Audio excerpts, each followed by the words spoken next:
Kasabihin, malakas sa ibang bansa? No. Hindi Bakit? natin nag-grind hanggang dulo. Oh. Yun ang gusto ko. Powercast Sports. If you're new here, don't forget to subscribe and hit the notification bell. This content is presented by Arena Plus, Astig sa Sports. Remember, meron tayong 5 gold medals sa FIBA. Meron na tayong 5 gold medals sa Asian Games. Diba? Recently, diba? Tapos, syempre, tayo nag-ahari sa Southeast Asia. Diba?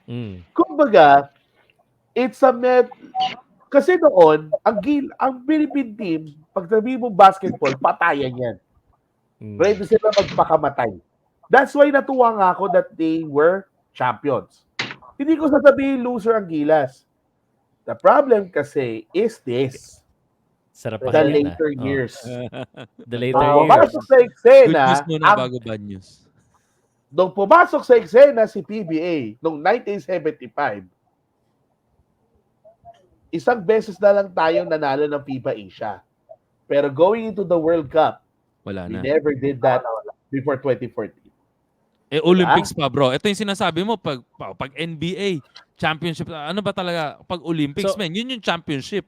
Talaga. Kasi sa Olympics, iba yung pride eh. Iba yung national pride compared sa team pride. Kasi ikaw, Clippers ka, wala naman ako problema kahit Clippers, Warriors, or whatsoever. Kasi pare-parehas naman tayong kinakampihan ng team eh.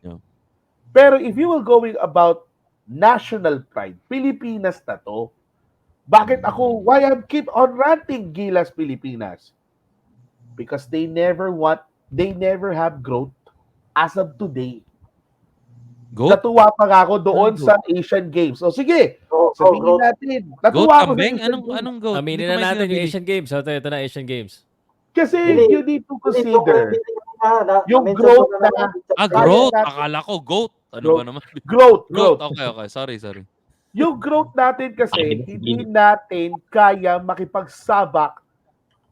Kaya natin sabakan pero hindi tayo nakakapanalo ng world level. Kaya natin talunin ng Dominican Republic, kaya natin talunin ng Italy, kaya natin talunin ng whatsoever. Pero hindi natin nagagawa, puro lalang bandera kapos. Billy, yung nag-silver tayo, yung sa malakas yun ha. Sila Meneses, sila Durendes, Asian Games. Asian Games, 1990 ba yan? May tawag sila dun. Millennium yan. Bronze yun, pare. Well, yung Bronze yun, team code kasi, ito yung talagang masasabi natin na yung growth natin from the time ng 1990s, nagsisimula lang mag-decline. Wala eh. Tapos, yun nga, doon na pumasok yung word na Gilas noong 2010. Tapos yun na nga, nagsimula nga tayo na noong 2012, we won the Jones Cup. And then after the Jones Cup, ayun na, we actually prepared for the 2013. Actually, before the 2013, yung 2011, yung Gilas won. They impressed us. We were impressed with their lineup of Chris Chu, Mark Baroka, Mac Barakael.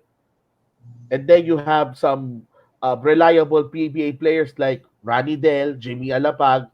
Although si Chapit Aguilar medyo binabangko, pero tingnan mo naman, they finished number 4.